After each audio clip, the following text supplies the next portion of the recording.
Mzia wana Bagamoyo ni pamoja na mzee JK na wabunge wetu akiwemo Ridhiwani na Mkenge na wengine wote. Wakati wa maandalizi hao watashiriki, kuna sehemu watashiriki kama wenyeji ambao wanayafahamu maeneo hayo na wanalo la kufanya na la kusema. Kuna sehemu watashiriki kama viongozi walokuwepo wakati baadhi ya vitu vinaanzishwa na vinapata hadhi. Kwa hiyo watashiriki. Lakini sasa hivi hatuwezi kuwataja kama wadhamini, hapana. Tunasema ni wadau ambao watashiriki katika maandalizi. Kimsingi katika maandalizi wazee wetu hawa wote maarufu wao, na wako wazee hapa wengine maarufu wanaifahamu Bagamoyo vizuri sana.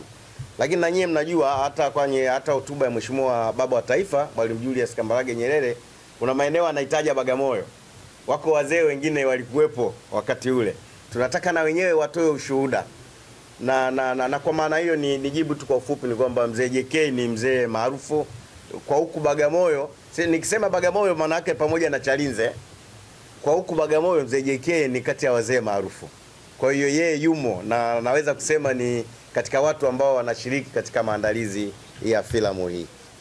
Kwa hiyo watakapojitokeza wadhamini, tutakapokuwa tunaendelea na maandalizi, pale itakapokuwa sasa ni nafasi ya wazee hao kuhojiwa na kutakiwa waingie kwenye filamu kwa kila ambacho tunadhani wakifanye na wakizungumze, wataonekana.